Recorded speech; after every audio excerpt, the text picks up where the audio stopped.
Hi everyone, so I guess we're just going to start off with some typical YouTube bullshit. I just uploaded Frank Tufano, Worst of the Anti-Vegans. Looks like it's getting a pretty good response. The views are climbing pretty quickly, even though I have no idea why, but after more than 2 hours of processing, HD options still aren't available. You can't actually even watch it in standard definition. It's only in 360p. I have no idea why YouTube's doing that, but it is getting some good views. There are plenty. After the first 40 minutes, it's gotten 3,000 views, which is pretty good for my channel. But as you can see here, it was demonetized. Now, when I uploaded it, I waited about an hour for the video to process, so HD options would be available before I upload it. Didn't happen. I didn't get a demonetized sign before I uploaded it for the 6th time. I kept getting demonetization icons every time I'd upload it, so I'd change the thumbnail, metadata. I actually ended up editing out all the swearing in this video, which was very, very minor to begin with. Then I thought I was all clear with the final time I uploaded it, but no. After I uploaded it, got demonetized.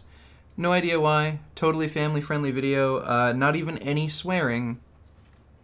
But that's YouTube. And all these other videos I've made. Way more swearing, way more controversial, but yeah, I've only gotten a few demonetizations in the last few months. Ethics of abortion debate, that got demonetized, which is understandable. This bodybuilder might lose his leg, that got demonetized, which again is pretty understandable. I was talking about drug use, infections, shit like that, so I can understand all of that, but I mean, I've uploaded some sort of controversial stuff. I did talk about drug use in this video a little bit. You know, I swear in my live streams. The Dr. Berg video, again, swearing, calling him a piece of shit and crap. So I've uploaded some more controversial videos like Spherage, but for some reason this family-friendly video where I only talk about heart disease, instantly demonetized. For some reason it was picked up by YouTube's bot, no friggin' idea why. No matter how many times I re-upload it, same thing. So, yeah. Now, I shouldn't have closed that. So, in my Frank Tufano video that I uploaded today, Frank referenced this study, which I think he got from Bart K, who's another YouTuber. I was planning on debating him this month, but I'm just gonna wait until I get streaming back because it's just not worth debating the guy. Because he actually, I'm pretty convinced Frank Tufano got this review. It's not a study, it's a review from Bart K. And this is the most retarded shit I've ever seen. So, I'm sure like most of you are going to end up watching this video. I do cover this study in this video, but I figured I'd want to go a little bit more in detail into this. So, if you're unfamiliar with Uffe Ravnskov, like I've gone deep down the rabbit hole of cholesterol deniers. I'm very familiar with Uffe Ravnskov. I'd say, compared to all other cholesterol deniers, Uffe Ravnskov is by far the most dishonest, weaselly, lying son of a bitch I've come across. He is just such a liar. It's astounding. So we're just going to go through this literature review in a little more detail, and it's really generous to call this a literature review, as you're about to see. So, it begins off saying, for half a century, a high level of total cholesterol or low-density lipoprotein cholesterol is being considered to be the major cause of atherosclerosis and cardiovascular disease. Gee, I wonder why. It couldn't be that all the evidence available indicates that. Let's see. However, there's an increasing understanding that the mechanisms are more complicated and that statin treatment in particular, when used as primary prevention, is of doubtful benefit. Again, total nonsense. Like, all the biggest meta-analyses on statins have shown, they do work. Now, Should they be used as primary prevention? No. Changes to diet and lifestyle should be the primary prevention, and maybe statins can help with minimizing heart attack risk over the first few years during, like, you know, a change in diet and exercise and lifestyle. But that's just not practical. There are people who aren't willing to change their diet and lifestyle, and then you need statins to give them the best chance of surviving, basically. So, just ridiculous that he even claims, oh, well, statins don't really have a benefit. Sure, Uffe. Areas covered: the authors of 3 large reviews recently published by statin advocates have attempted to validate the current dogma. So, yeah, referring to it as dogma. It's not like evidence supports this shit. This article delineates the serious errors. You'll see a lot of errors in here, including typos, in these 3 reviews, as well as other obvious falsifications of the cholesterol hypothesis. So, let's see. Nothing interesting here. Basically, they're just talking about bullshit that they never actually do in this review. So, introduction. According to the British-Australian philosopher Karl Popper, a theory in the empirical sciences can never be proven. Sure. But it can be shown to be false. So basically what they're saying is they have absolutely no evidence for their claims, and what they're going to try to do is inject doubt. Typical horseshit. So, like, it's funny, they just stealthily kind of admit, we don't have any actual evidence to prove anything we're claiming, but we can inject doubt into other theories. And what's also funny is this is kind of the same sort of argument that young Earth creationists kind of make. They think that if they can inject doubt into the theory of evolution, that somehow validates their own claims, which it doesn't. So again, they're admitting they don't have evidence, so they're just going to try to inject doubt into other theories. So, first paragraph, covered this in my video. Does high total cholesterol cause atherosclerosis? No association between total cholesterol and degree of atherosclerosis. They say if high total cholesterol causes atherosclerosis, people with high total cholesterol should have more atherosclerosis than people with low total cholesterol. That is in fact the case. That's been recently proven. Let me see. I should have a quick link to it. So, very recent study from late 2017. This was published December 24th, I think. 2017, Journal of the American College of Cardiology. So basically what they did was they got healthy population, people who didn't smoke, didn't drink, aren't overweight, don't have diabetes, cancer, all this other kind of shit. Well, they took a look at their LDL scores, and as you can see, below 70 milligrams per deciliter, atherosclerosis is virtually non-existent, and as you climb the ladder, not only does atherosclerosis become more prevalent, so fewer people are atherosclerosis-free, but as you can see, the severity of atherosclerosis increases as well. So what's strange here is, well, for one thing, this first statement is like completely false. He's saying no association between total cholesterol and degree of atherosclerosis. That's completely and utterly false. We have a recent study from 2017 disproving that, and as we go on, you're about to see Uffe Ravnskov knows this. He just deliberately chose to leave that out. So instead, he referenced a paper from 1936 where they just took a bunch of, they found a bunch of people who died violently. Car accidents, shooting, stabbing, something like that. They didn't die of chronic disease. And they just took a look at the level of atherosclerosis in their arteries.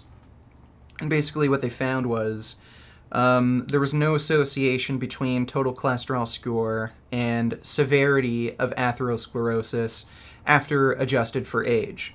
So they did find that the older you are, the greater the degree of atherosclerosis, which makes sense. If you're exposed to a risk factor for longer, the disease will be worse.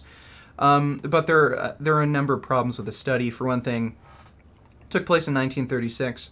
Smoking rates were way friggin' higher back then, so chances are you're going to see more heart disease, and things like cholesterol aren't going to, like differences in cholesterol, aren't going to play as significant of a role. I believe the study only included 123 individuals. So we can actually go over here, Google Scholar link. Okay, well, yeah. So yeah, 123 cases. So the study only involved 123 people.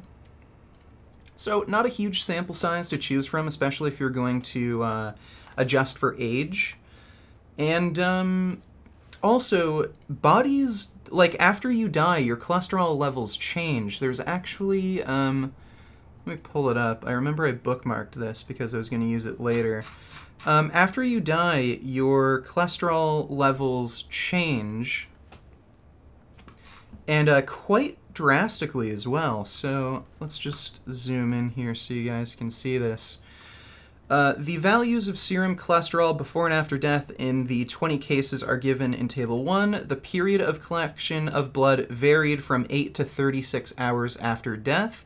The total cholesterol in post-mortem samples differed significantly from antemortem, so that's before death, levels when the blood was collected 16 hours after death.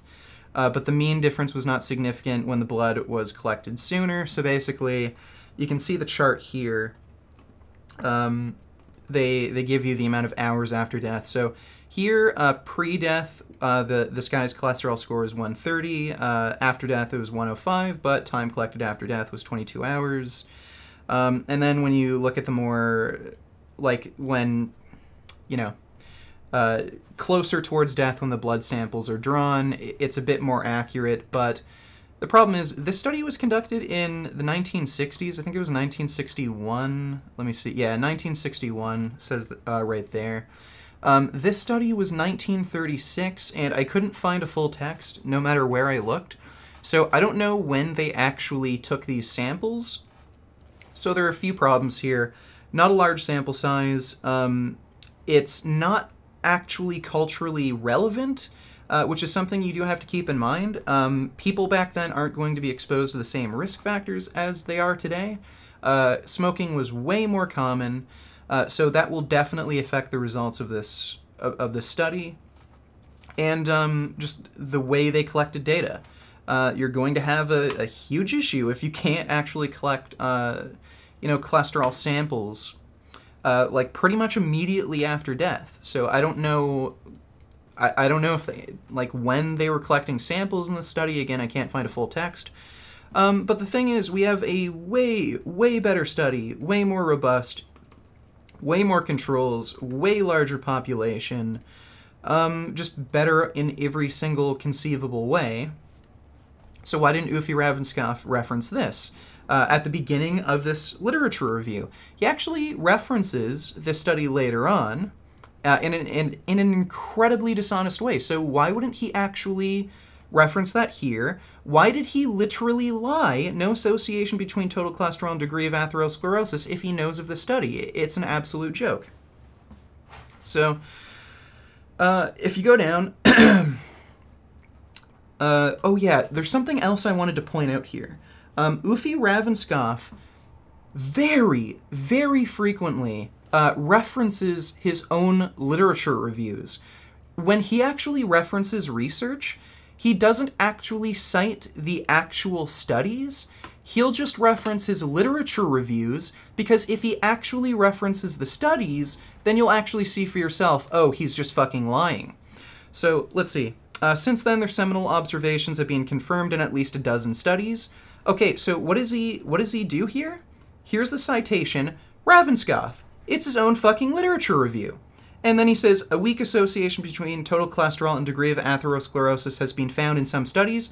Okay, well, does he link the studies? No, he links the exact same freaking literature review that he wrote. So, And I'll show you his lying. I can't spend like 5 freaking hours tracking down, like reading through every freaking literature review he made to find the exact point he's talking about. But that's insanely dishonest. Like, he is actually referencing specific studies, but rather than actually citing those studies, he just cites his own freaking literature review, and there's another benefit to that.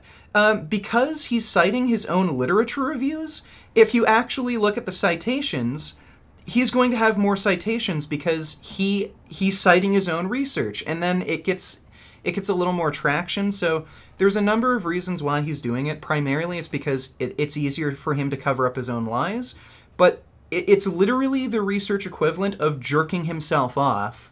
It just gives his work a little bit more traction and recognition because he's citing it more, and then people say, oh, it's being cited 10 times here. Well, no, it's just him citing it. So it's really dishonest and shady and stupid. So this part, like, made me laugh down here. So, let's see. But the authors only studied patients admitted to a hospital and may therefore have included patients with familial hypercholesterolemia, FH, as the percentage of such patients in cardiology departments is much higher than in the general population. A bias may have been introduced. So this makes no sense. He's literally directly contradicting himself, which is really weird. So basically he's saying, okay, well, this lack of association between total cholesterol and degree of atherosclerosis, there may be an issue here where they're only looking at people with really high cholesterol scores or some sort of weird genetic risk factors for heart disease, because you're generally only looking at patients who have been admitted. So he's just arguing against himself here. And then he says, the positive association between total cholesterol and degree of atherosclerosis noted in the study by Solberg disappeared when those with total cholesterol above 350 milligrams per deciliter were excluded. So he's literally admitting to removing pieces of data from studies because those aren't the results he likes. So he's literally just plain as day admitting to cherry picking, and he does this shamelessly over and over and over again. Like, Uffe Ravnskov is a really old guy by this point. I think he's like 70 or something. So I don't know if he's going senile, like has dementia, or just lives in some kind of weird delusional fantasy world. But he just shamelessly does this. He shamelessly admits, yeah, I found a study that actually goes against my results. The people with higher cholesterol levels actually had worse atherosclerosis. But if you remove those people from the study, oh, look, the data, it says what I want it to say. And then what does he do? He references his own frickin' literature review again. Why is he referencing, like, it's just totally ridiculous. So basically he's saying, oh, you don't have to actually read the study here, just read my literature review where I basically edited the fucking data to say what I wanted it to say. Totally ridiculous. And he did actually link the actual study by Solberg. This is funny again. If you actually look at the citations, there's only one citation. I mentioned this in my Frank Tufano video I just uploaded. But one way to judge whether or not a study has a high degree of efficacy is how many times it's been cited. Well, the study has only been cited once, and it was cited by friggin' Uffe Ravnskov. You can see right here. So, again, he's cherry-picking, like, one garbage study from, what was it, 1968. It was another autopsy study. We already know the problems with these autopsy studies. They're not particularly reliable. And he knows, like Uffe Ravnskov himself, cited this study in his literature review later on.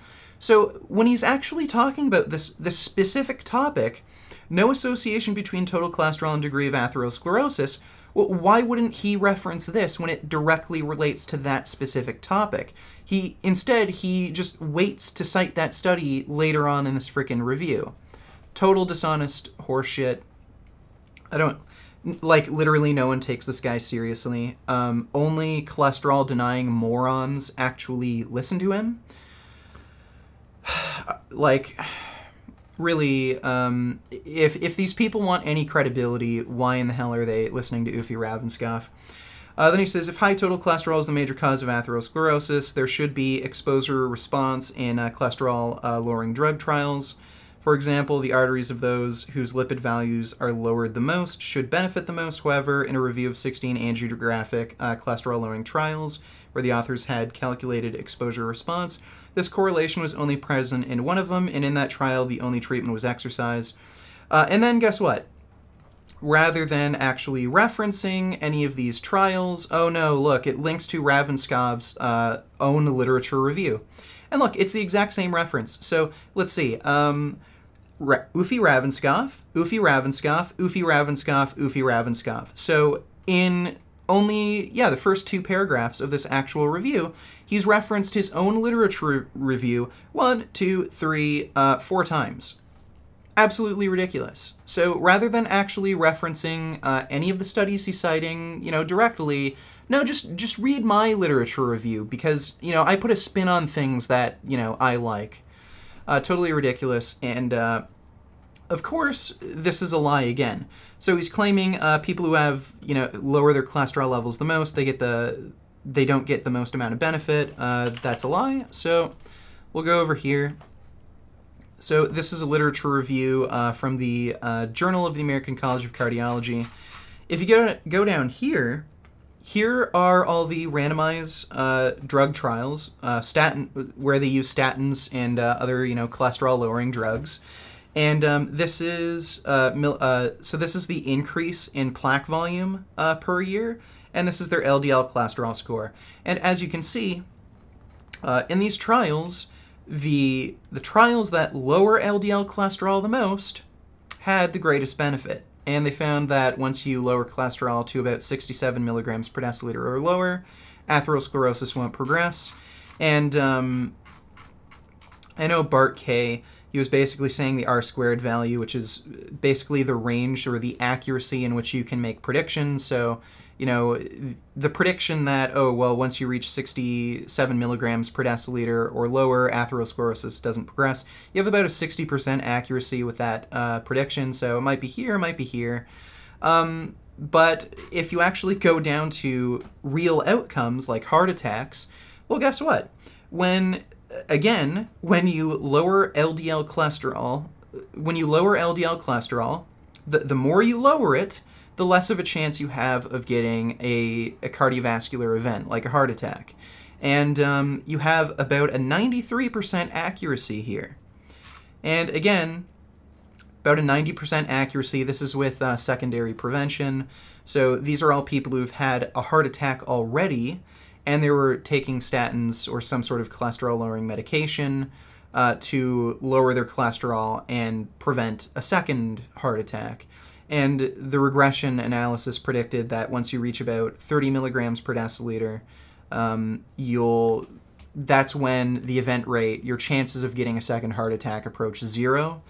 And that's about a 90% accuracy with that prediction. So Uffe Ravnskov lying once again. Not a surprise. So this is another thing I covered in my Frank Tufano video. This is really, just reading this really just makes my blood boil. I can't stand how this guy lies like this. So he claims if high total cholesterol is the major cause of cardiovascular disease, people with high total cholesterol should have a higher risk of dying from cardiovascular disease. The hypothesis that total cholesterol causes CVD was introduced in the 1960s by the authors of the Framingham Heart Study. That hypothesis, no, that came much, much earlier. That was right around the turn of the century, in the 1900s, that idea was developed. However, in their 30-year follow-up study published in 1987, so he gives a link, so that's a proper actual citation. The authors reported that for each 1 milligram per deciliter drop in total cholesterol per year, there was an 11% increase in coronary and total mortality. 3 years later, the American Heart Association in the U.S. and And the U.S. National Heart, Lung, and Blood Institute published a joint summary concluding 1% reduction in an individual's total cholesterol results and an approximate 2% reduction in coronary heart disease risk. The authors fraudulently referred to the Framingham publication to support this widely quoted false conclusion. This is an absolute 100% lie. So here's the cholesterol and mortality. Oh, I guess you guys can't see it. Cholesterol and mortality, 30-year follow-up from the Framingham study. That's the citation Uffe Ravnskov uses here. If you actually read it, under the age of 50 years, cholesterol levels are directly related with 30-year overall and cardiovascular disease mortality. So if your cholesterol levels are higher, you have a higher likelihood of dying from all causes, including cardiovascular disease. And what they found was overall death increases 5% and cardiovascular death increases 9% for each 10 milligram per deciliter increase. So he's flat out lying. So what he did here was he only looked at this result. After age 50 years, there's no increased overall mortality with either high or low serum cholesterol levels. There is a direct association between falling cholesterol levels over the first 14 years and mortality over the following 18 years. 11% overall and 14% CVD death rate increase per 1 milligram per deciliter drop in cholesterol levels. So basically, what he did was he only looked at the elderly population in the study, and he used this principle of reverse causation. So what happens is when you get older, you start to become sick. Your cholesterol levels drop either as a direct result of that disease or from a number of confounding factors. So say if you end up developing cancer or you have dementia, Alzheimer's, you're going to have less of an appetite, you're going to forget to eat, things like that. And then your cholesterol is going to drop as a result. So, and this was actually noted by the authors. They said after age 50 years, the association of mortality with cholesterol values is confounded by people whose cholesterol levels are falling, perhaps due to disease predisposing to death. So it's not just people with low cholesterol, it's people who have cholesterol levels that are falling. That's another false report by Uffe Ravnskov. So yeah, he flat out lied. So basically what he did was he said, oh, I don't like this first half of the abstract. Let's just focus on this and say this organization is lying when I'm actually the one who's lying. Insanely dishonest bullshit. Let's see. Then he claims a bunch of literature reviews were, like, not quoted correctly. Let's see. Oh yeah, here we are. To see how these proponents explained results discordant with the cholesterol hypothesis, quotations from 12 articles with such findings were searched for in 3 reviews. And then guess what he did? He says, searched for in 3 reviews. Where does the citation lead you? Oh, look at that. It's Uffe Ravnskov again. His own friggin' literature review. So, again, just lying horseshit. Only 2 of the articles were quoted correctly, and only in 1 of the reviews. About half of the contradictory articles were ignored, and the rest statistically non-significant findings in favor of the cholesterol hypothesis were inflated, and unsupportive results were quoted as if they were supportive. Only 1 of the 6 randomized cholesterol-lowering trials with a negative outcome was cited, and only in 1 of the reviews. So again, he links to his own frickin' his own literature review. I'm not gonna bother with this crap. I think by now you get the idea of what he's doing here.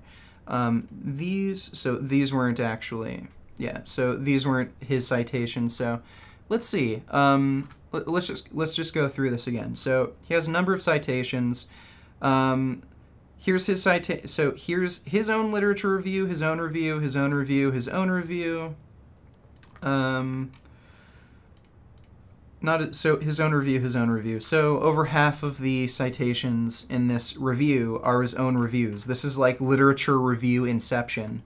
This is what Uffe Ravnskov does. No one supports his, like, ridiculous claims, so what he does is he constantly cites his own frickin' literature reviews. It's pathetic. The association between total cholesterol and cardiovascular disease is weak, absent, or inverse in many studies. No, it's not. Again, this is just cherry-picking garbage.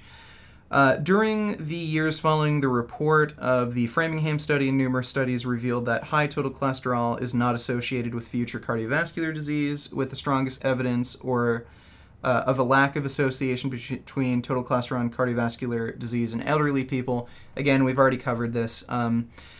People who are elderly and they have falling cholesterol levels, that's a sign that they've developed some sort of disease, or they're getting sick, they're losing their appetite, things like that. It's not actually a sign that cholesterol is directly related to them actually dying younger.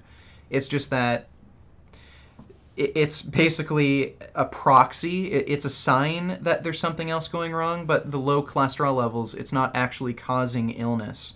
And he never actually proves this, ever. He just states this over and over and over again as if it's fact. For instance, a review published in 2002 included references in 12 studies. So what does he do? Okay, this is hilarious. For instance, a review published in 2002 included references to 12 studies. What's the citation here?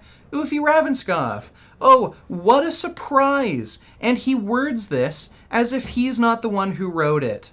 Oh, isn't that great? This review I found referenced 12... Oh, you wrote this. Okay, I see how this works. So this is what he wrote. High cholesterol may protect against infections and atherosclerosis. That stupid girl, Misfit and Nerdy, she referenced this garbage. I don't think I bothered going through this because it was just so ridiculous. Basically, what he supposes here is that heart disease is an inflammatory condition, and if he's going to claim that, that's very strange how he'd claim atherosclerosis is an inflammatory disease when saturated fat is pro-inflammatory, and clearly modification to LDL particles, through inflammatory processes, that accelerates atherosclerosis. So even if you're going to say, well, LDL isn't a direct cause of atherosclerosis, but it's more of a proxy, well, the fewer LDL particles you have going through your body in circulation, that will prevent those you'll end up having less particles that are modified that will embed themselves in your artery wall. So still, it only makes sense to reduce your LDL cholesterol. So basically, he talks about, some rodent studies. It's just totally ridiculous. Basically saying, oh, well, a bunch of rats with low cholesterol had a higher chance of dying when they were injected with the virus. Okay, that's great. You can play with your rats, Uffe. That's nice. So, then he says, a 2004 Australian study. Okay, so he links to this. This actually wasn't authored by Uffe Ravnskov. Let's just quickly look at this. Why Eve is not Adam perspective follow-up in 149,650 women and men, cholesterol and other risk factors related to cardiovascular and all-cause mortality. So let's see. In this study of 67,000 men, 82,000 women, aged 20 to 95 years old. Okay. So basically, again, what they found was an inverse association in older age. So we already know that. So again, he's just cherry-picking nonsense. Let's see. Blah, blah, blah. It was so... Total cholesterol was weakly associated with coronary heart disease mortality for men, except for those between aged 50 and 64. For women, it was weakly associated among those below the age of 50, and no association was present after that age. No association was found between total cholesterol and mortality caused by other cardiovascular diseases, except that low total cholesterol was inversely associated with CVD mortality for women above 60 years. So, yeah. Typical nonsense. He's just basically saying, oh, reverse causation doesn't exist. It's just low cholesterol being, the actual culprit here. Let's see. In 2007, the Prospective Studies Collaboration. Let's see. Blood cholesterol and vascular mortality by age, sex. Let's just run through this. Haven't read this part of the article yet. Oh, did he? Oh, okay. No, he didn't actually reference his own review in this paper. Yeah. Okay. So basically, he's just going on with this crap again.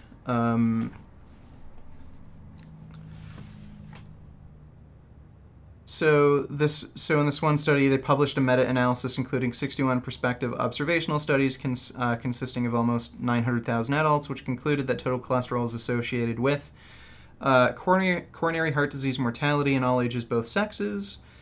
We have not been able to obtain the original data. Okay. However, the authors had ignored at least a dozen studies, including the Australian one, where no association or an inverse association was noted.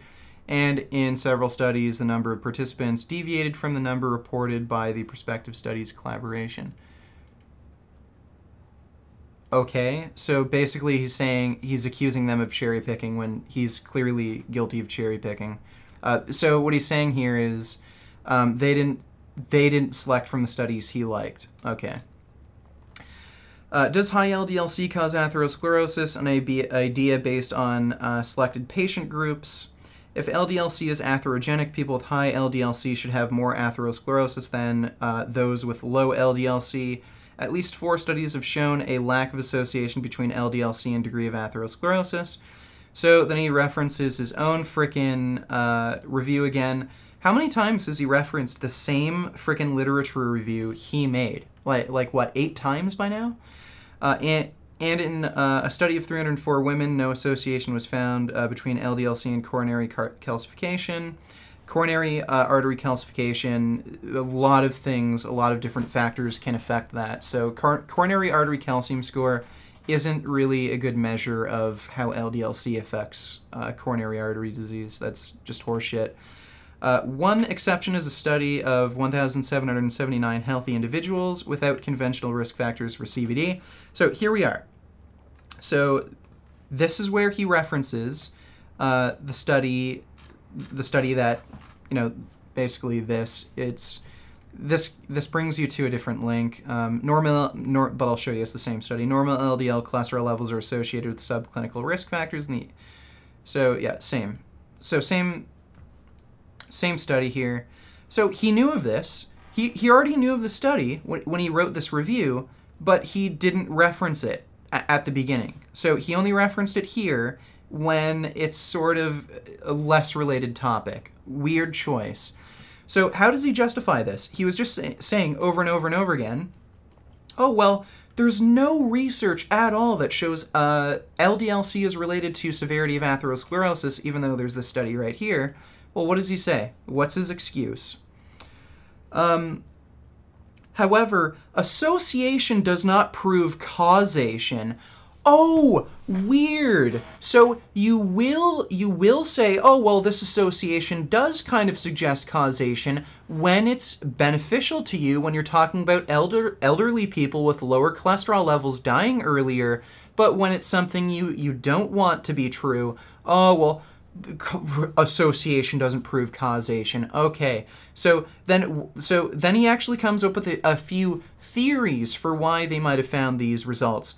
Mental stress, for instance, is able to raise cholesterol by 10 to 50% in the course of half an hour, and mental stress may cause atherosclerosis by mechanisms other than an increase in LDL-C, for instance via hypertension and increase in platelet aggregation. So basically, he's just coming up with complete and utter fabricated nonsense. He's like, oh, well, there's literally no study you could ever show me that would, convince me otherwise, because, oh, there's a chance that some of them might have, felt bad, you know? They might have just been feeling bad and might have been a bit stressed out. So this guy's basically admitting that there's just no pleasing him. There's absolutely no data at all which would convince him otherwise, that, you know, LDL does, in fact, play a causal role in heart disease risk. Now, I'm not like that. If you can actually show me data where, okay, if you conducted a study like this, like the same sort of control methods where you selected a healthy group of people and you took a look at their LDL cholesterol scores, and what you found was there actually is in fact no association between their LDL cholesterol and their risk or severity of atherosclerosis. If you could find me a study of this same or similar caliber that has the same controls, but what they found was, okay, there's actually no association between LDL cholesterol and severity of atherosclerosis, then that might actually be able to convince me, okay, well, maybe LDL isn't actually a causal factor and it's some other sort of proxy and inflammation is the cause. Uffe Ravnskov, no, he'll come up with any frickin' excuse he can. So when he actually finally admits, okay, well, there's research actually proving me wrong, but, you know, the study participants, they might have, like, been stressed out, and that might have been the reason why there's a linear relationship across... There's a perfect linear fucking relationship across all fucking cholesterol scores. It just keeps going up and up and up. Yeah, it's just a coincidence, right? So for whatever reason, the people who have high LDL, they just ended up being more stressed out. Like, fuck off. This guy is just so full of shit. Then we go on. Elderly people with high LDL-C live the longest. That's actually not true. There was a Mendelian randomization study which found people with genetically low cholesterol, they live the longest. So, again, totally not true. And, oh, what is this? This is just an association, isn't it, Uffe? So, I thought associations don't prove causation. So, weird. You just said, oh, well, association doesn't prove causation up here, but when we go to... when we get to study results that you like, oh, well, guess things change. Mendelian randomization, so, yeah, here we are.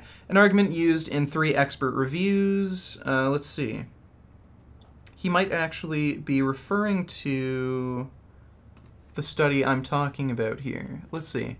So this is a review. It might be... Okay, so low-density... lipoproteins cause atherosclerosis, cardiovascular disease, evidence from genetic, epidemiological, and clinical studies, consensus statement from the European Atherosclerosis Society Consensus Panel. Conclusion, consistent evidence from numerous and multiple different types of clinical and genetic studies unequivocally establishes that LDL causes ASCVD. Okay, wait. What's the abbreviation? I've never heard of that term. Atherosclerotic cardiovascular disease. Okay, I've never heard that weird abbreviation before. So, yeah. Okay. We have a massive literature review that actually that says, yeah, based on genetic research, it's very clear that elevated LDL does in fact raise your risk of atherosclerosis. So let's see how many citations this has. Citation file. Okay, I don't know if there's an easy way on this website to actually look at the citations. Let me see. Oh, view metrics. Okay, great. So, metrics, picked up, tweeted, mentioned, reddited, videos, see more details. Let's see. Why don't they just have a thing that says amount of citations? 9 news outlets, 287 tweets, 3 video uploaders, 201. Okay, shit. This has 201 citations. That is crazy. Okay, sorry, I guess you guys can't see that. This has 201 frickin' citations, which is insane. So, guess what? Most experts consider this an extremely well put together literature review. So, Uffe Ravnskov doesn't really have like a leg to stand on here. So what does he have to say about this? Let's see. But again, association does not mean causation. Okay. So here's the thing. You can't make that argument when you control for literally every single confounding factor. Genetic studies are able to control for literally every single confounding factor. So if people are exposed to the exact same risk factors, but the only difference between these individuals is their genetics, then you can determine beyond any reasonable doubt that, guess what, their genetics lower their cholesterol score, and that means they have a protection against disease. That means cholesterol directly has an effect on disease risk. You can't make that argument. That's a flat out fucking lie. So Uffe Ravnskov is a fucking joke. Yeah, he's saying a fucking literature review that has over 200 frickin' citations. Correlation doesn't equal causation. Sure. Yeah, genetic research, correlation doesn't equal causation. Give me a fucking break. So,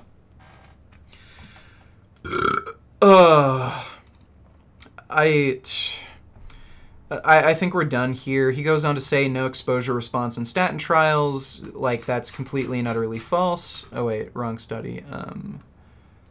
Again, completely and utterly false. There is an exposure response, so he's totally full of shit. If you look at atherosclerosis progression and primary and secondary prevention trials, there is an exposure response in statin trials. So he's full of shit. This keeps going on. Like, it's just not worth my time. I think you've gotten the idea now. Uffe Ravnskov is just a lying piece of crap. And Frank Tufano, Bart K, they've referenced this pile of crap.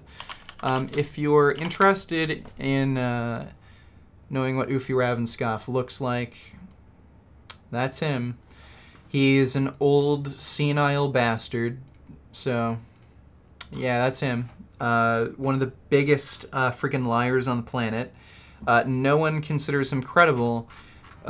His literature reviews get 0 citations, except from himself, and he cites himself as much as he can so that he can say, oh, my literature reviews get these many citations, when it's really just him citing himself.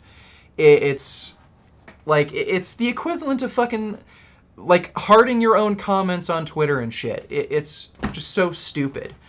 So, yeah, I think that'll be it for today's video. Again, huge thanks to all of you who support me on Patreon or through my website directly. You know, for bullcrap like this, where I literally have to spend the entire frickin' day, like, re-uploading my frickin' video, and then it just still ends up getting demonetized for no reason. Are HD options? Okay, finally, HD options are at least available now. It's 720p, but it's going, I guess. So, again, huge thank you to everyone who supports me through Patreon or through my website. And if you're watching this on Patreon, then check out my website, vegangainsofficial.com. I'm moving off of Patreon onto my own website because Patreon is totally unreliable. They could kick me off at any moment because they think my views are controversial. They kicked off Sargon, and I think they're actually embezzling money from me. The amount of donations I get doesn't add up to what I actually get paid, so totally unreliable all around. But the same donation tiers are available on my website, so if you're still supporting me on Patreon, then you know, consider just moving over to the website. It's basically the same thing. So yeah, thanks again, everyone, and I hope you guys have a good rest of the week. And yeah, I'm just gonna do my normal thing. So thanks again. Hope you guys have a good day, good week.